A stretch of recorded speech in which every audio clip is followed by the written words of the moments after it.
Welcome to Change Your Mind, a project dedicated to helping those who experience any form of emotional turbulence or overwhelm. My name is Michael, and I'm here to share the experience, knowledge, and understanding that I've acquired over the course of 15 years or so during my own struggles with strong negative thoughts and emotions. My aim here is to show you how to heal your anxiety, depression, or any other emotional problem by changing your mind. Through the process of growth and change, you will enjoy the benefits of a better experience of life in the form of greater peace and joy through this lasting transformation. Now, today we will discuss the two aspects of knowledge whose acquisition are fundamental for changing your mind and rising up from the valley of darkness. In a very strange but mysteriously beautiful way, I will show you how Russian nesting dolls, experimental dogs, your mind, human energy chakras, and the entirety of the universe are all connected. So pay attention, as there will be a lot of impressions to digest. One of my principal goals today is to help you remember that everything is energy and everything is connected.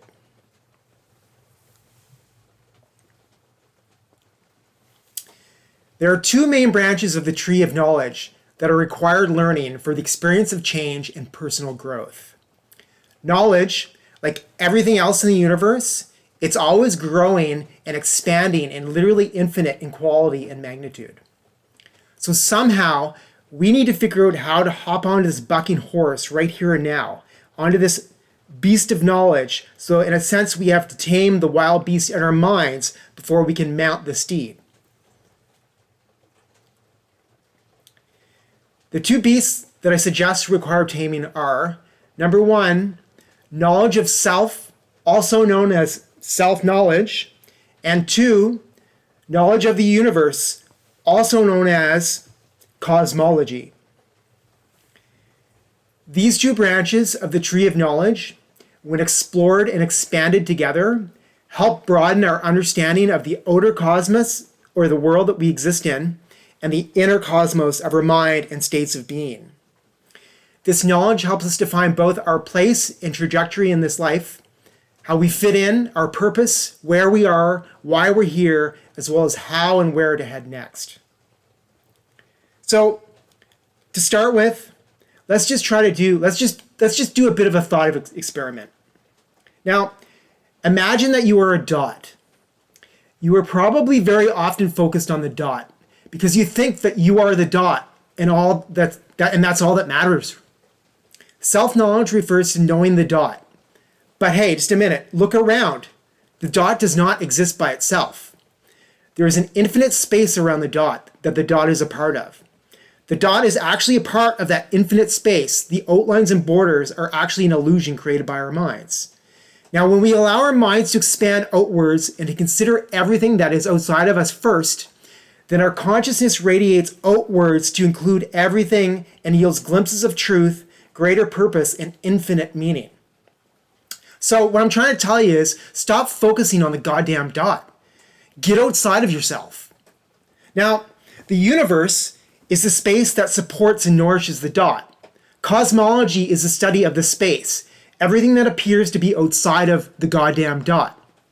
I say appears in quotations because, again, it's a bit of an illusion.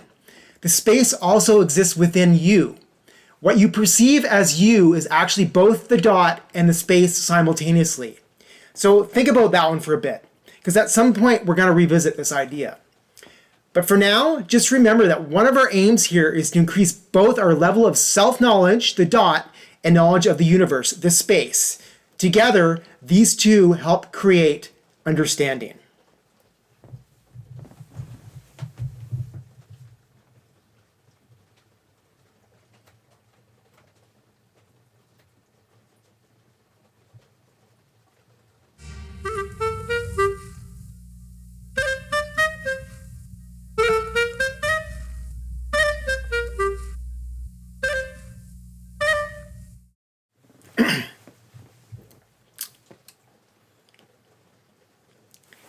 Now, before we dive deeper into today's material, I'd like us to revisit a few of the concepts that we explored in the last lesson.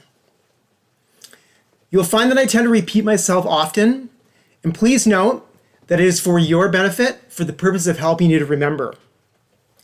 With the incessant hypnotic rhythm that tends to dominate our lives, it's really important to continually remember ourselves, to reflect on who we are, where we've been, and where we are aiming to go. So let's reflect and remember that, number one, everything in the universe is comprised of energy, some of which we can perceive with our senses, but much of it we cannot. With our eyes, we sense light and color, touch, hot and cold, soft and hard, taste, smell, hearing, sound. Just looking at this image created by NASA, we can infer that there is way more going on around us than what we can perceive with our senses alone. Point two, thoughts and emotions are forms of internally experienced energy that we cannot perceive using our outward focused senses. However, through the process of self-observation, we can learn to assess the quality of the thoughts and feelings as they arrive. Looking inwards produces the ability to perceive our state of being. This sixth and relatively undeveloped sense is directed inwards. Self-observation is the technique for looking inwards to develop awareness of our internal states.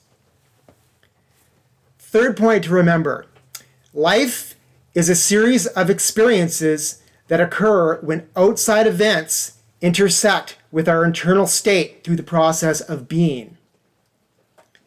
Point number four, if there's something in your life that you do not like, then there is a corresponding thought that is producing it. The challenge for us is to increase awareness of the internal states that shape our experience of reality. Point number five, we always get more of what our minds are focused on. So the quality of our focus is always critically important. Point number six, if you are having a negative experience in life, it has absolutely nothing to do with what is going on in the world around you. The negative experience is the result of you unconsciously focusing on negative thoughts, which produce the negative feelings and sensations that are indicative of a low level of being. Point number seven, the way out of this is found by changing the quality of your thoughts and feelings and replacing the low vibrational quality energies with much higher ones. Point number eight, this is achieved by changing mindset, attitude, and influences. By increasing awareness, you effectively change your mind. So now, let's move on to today's subject matter, and we'll start out with point number one and the concept of self-knowledge. Okay, so self-knowledge. To start our investigation of this infinite branch of knowledge, I would like us to consider the following quote from Eckhart Tolle. And it's from his book called The Stillness Speaks. Unhappiness ultimately arises not from the circumstances of your life, but from the conditioning of your mind.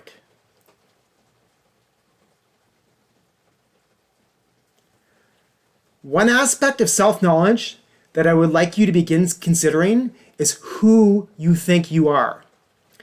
At this juncture, I would like to suggest that you are not your state, you are not your depression, you are not your mind, you are not your body. So what are you?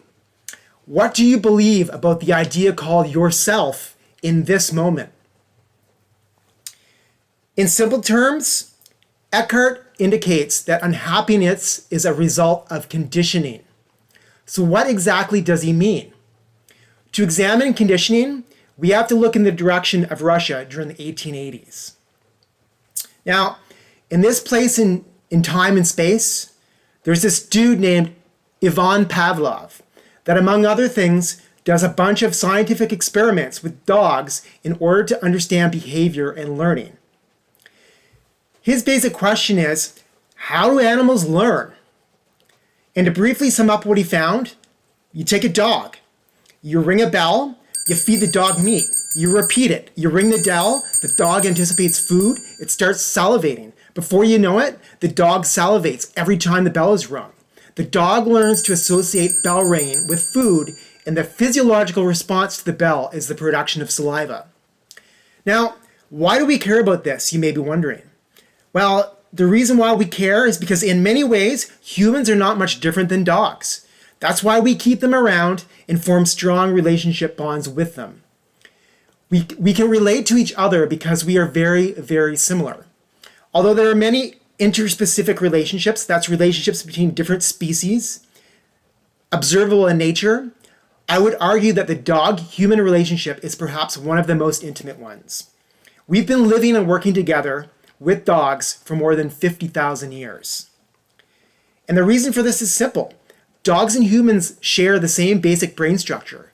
Whereas dogs are more emotional and ruled by instinct, humans have a more developed neocortex and have developed thinking, decision-making, and intellectual skills. But we still communicate on this really basic level. If you're really interested in this subject, there's a great book called A General Theory of Love. I highly recommend it, so check it out if you get a chance.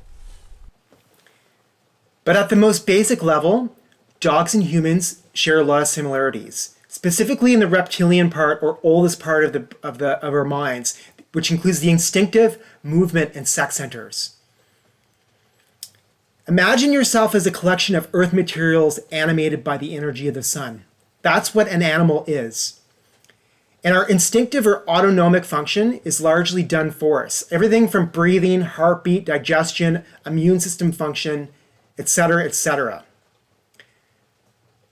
Dogs also share the emotional or limbic brain as in addition to humans. This is the emotional part. This is why we can make connections with them. And then above and beyond, we have the intellectual, the neocortex, the higher level of rational thought and discrimination between yes and no. And that's kind of more reserved for humans, right? So if you take these three basic structures, you can almost establish a three-story building from lower to high, from moving in instinctive through to emotional through to intellectual. Now, this is a simplified explanation of the structure of our minds, but it's a good starting point in order to develop understanding. And the reason why I say this is because what we call our mind in the singular is actually multiple centers of control that are distributed throughout the body. We have a brain, we have a spinal cord, we have a solar plexus, we have organs, muscles, bone, blood, and cells. All of these aspects comprise a whole system or organism which is greater than the sum of its parts.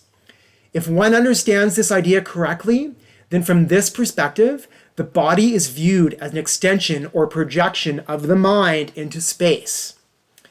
And there's no separation. Everything within us is connected. The body and its senses are designed to serve the mind, which is contrary to what we are often expected to believe. And this is because simply the average thinking in this regard to what constitutes mind is backwards. Now, to return to Pavlov in the concept of conditioning, the emotional problem that you are experiencing is undoubtedly the result of conditioning you experienced early in life. Again, conditioning refers to learned behaviors in the form of responses or reactions to outside stimuli. Most of the social conditioning we receive from a very young age is based on fear and is subsequently negative in its quality. Conditioning by negative reinforcement. The result is an accumulation of negative thoughts and negative emotions in both our minds and our bodies. Now, to keep it simple, I'll make the somewhat audacious and daring statement that everything that you believe that you are, for example, your personality, it's not actually yours. Yeah, you heard that right. What you think you are, it's nothing more than an illusion. You're really just an accumulation of thoughts, feelings, ideas, and ultimately beliefs that have been imposed upon you by the people that have influenced you the most strongly throughout your life. In the Vedic philosophy of ancient India, these were referred to as samskaras, which are essentially mental imprints or impressions formed as a result of past experiences. Just like the impressions or bumps and grooves on a vinyl record, or the combination of ones and zeros stored on a hard drive, you are the result of all of the conditioning that you have received thus far in your life. Said in another way, your current being is the cumulative effect of the causes of all of the conditioning that has shaped your past experiences of life. You, in your personality at the moment, are the result of repeatedly accepting other people's ideas of who you should be. But the reality is, you are none of those things. You are so much more. Now, depression is the result of being conditioned to focus on the negative. And through repetitive, continual negative focus, it brings you more negativity because you always get more of what you focus on, whether you are aware of it or not. Depression is the manifestation of negativity in the present based on negative conditioning from the past. This is a low energy, low state of being that depletes life energies. It produces a state of profound lethargy where nothing matters and creates questions of why bother or what's the point? Anxiety, on the other hand, is fear of the future as a result of superimposing negative experiences from the past on the present, making the assumption that the same thing will happen again. Negative conditioning, instead of allowing the present to unfold as it is, compensating behaviors that resist what is in this moment, superimposes the same reaction to produce the same effect. The same reaction from the past superimposed onto the present. And this is a high energy, low level state of being that consumes enormous quantities of energy. And it leads to a state of confusion and indecisiveness. So what do I do? What am I doing? Who am I? What now? What next? Where? What? Confusion. From all of this, it's clear that you cannot change until you become aware of the processes and thoughts that you are focusing on and the emotions that are circulating in the body in the present. So our challenge as a result of conditioning becomes to undo the old conditioning and rewrite the past. And this is a process we call reframing. And we'll get into reframing in a deeper discussion of the subject in the near future. So for the moment, we'll leave the subject of self-knowledge here today, as I feel as though I've given you lots of food for thought, and I'm sure that you could use a bit of time and thought to digest it all. If you'd like to know a little bit more about me and my own personal struggles with anxiety and depression, you can join my email newsletter by checking out the link below.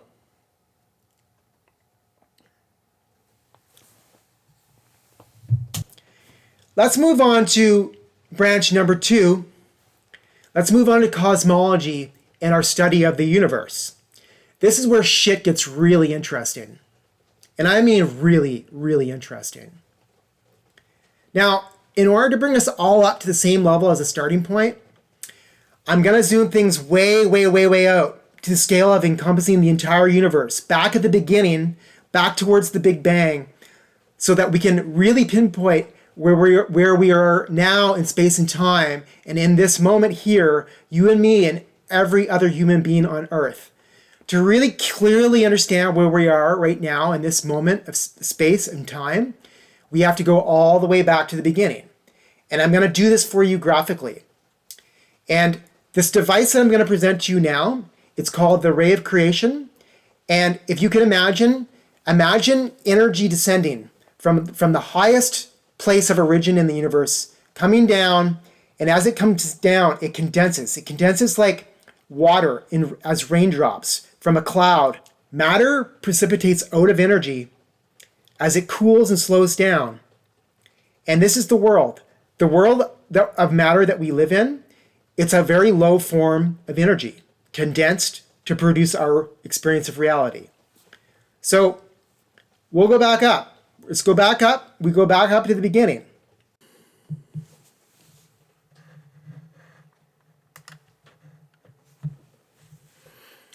Okay.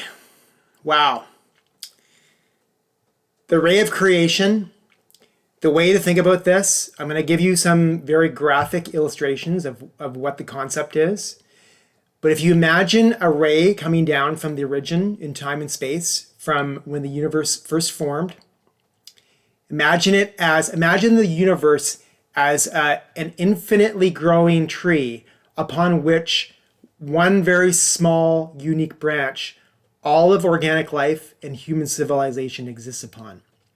So the ray of creation basically follows the trail from its origins in the all, or in the everything, in greater mind, all the way down to where we exist in this present moment. So on the first level, we have what's known as the absolute. It has many different names. It's sometimes called God, Allah, the all, everything and all, the absolute. The absolute is a good word because it encompasses absolutely everything. So we start there, and at that point in the universe, the energy is at such a high level that our minds can't even comprehend it. It's pure, it's energy in its purest, highest, most refined form. Now at this level, the energy can be imagined to have both a color and a sound. And this is kind of illustrated on the right-hand side. And so the sound would be the beginning of the octave. So if you take music, the musical scale of an octave, there's 8 steps from the note A, B, C, D, E, F, G, and then back to A at a higher frequency and level. So now we're looking at the octave, but it's a descending octave. We're going down. We're going from the highest, most energetic state to the lowest state. So we start with the absolute that encompasses everything. And then if we move one step down, we get to the state in a stage, a level, that includes all of the galaxies in the universe that are known to exist and beyond, because there's a lot that we do not know. And at this level, our color is now indigo. We're at the note C, Sidereus. And again, we're descending. The next one, if we're falling down and getting smaller, we get to our particular galaxy, which is the Milky Way. And that's La is the sound and it's part of is the sound in the octave. And its color is blue. Continuing on the next step down, if we look at the Milky Way galaxy, we look at stars within the Milky Way galaxy, and the nearest star to us is the sun. The sun, it's known as Sol. Its color is green. And Sol, Do, Re, Mi, Fa, Sol. The next step down is a level that includes all of the planets. All of the planets in our solar system that are orbiting the sun. And this particular note is Fa. I'll leave it at that. Next stage down, if we keep coming down the ladder, down through the scales, we get to the planet Earth, which is our planet, which is the note Mi, the color orange. And then finally, from a material standpoint, the lowest spot on this branch of the universe is the moon, which is Re, the sound Re, the color red. And beyond this, beyond the moon, there's nothing but darkness, or nothing, or zero. It's dark. It's the end of the ray. It's the bottom. It's where the matter, where the energy is so condensed that it's essentially nothing. And that's the scale from all at the top all the way down to nothing. So the universe includes everything and nothing, starting with the 1, descending down through to the 0, with all of the colors as white light, or just pure light in general, to the lowest level at the bottom, which is darkness, black, nothingness. So we're just doing an overview here. I'm not going to get into all of the details, but one really important thing that I want you to pay attention to and really understand is that for where we are here on Earth, where we are in our level of the universe, along our particular ray of creation, all of our energy comes, or at least I'd say 99.9% of our energy that we experience on a daily basis actually comes from the sun. The sun provides all of the energy for organic life on Earth to exist. And so the sun in particular is a very important body in our particular ray of creation. The other thing I want you to recognize again is that if you look on the right-hand side, there's a musical scale. Do, si, la, sol, fa, mi, re, do. This is a universal quality. The octave exists throughout all phenomena in the universe. So it's really important to understand that these octaves exist within us as well. Because we are both not just the dot, but the space as well, which includes everything in all. The last thing I want to point out is if you look at the color spectrum that correlates to the descending octave in the ray of creation, those colors that exist in the rainbow and constitute all of the parts of white light, as you descend down through the octave, these colors, each one of these colors corresponds to a chakra in the human energy system that the Vedic philosophy established many tens of thousands of years ago. And so it is through this diagram and understanding the universe and cosmology in this particular way that allows us to expand our minds and to see how we are connected to the universe through the universe existing in us in this particular form. And another really interesting thing, if you look at the diagram in the middle that shows how everything is nested together, the various levels, the various quantum levels of the universe, you'll see how it very much mirrors the shape and imagery associated with the Russian nesting dolls.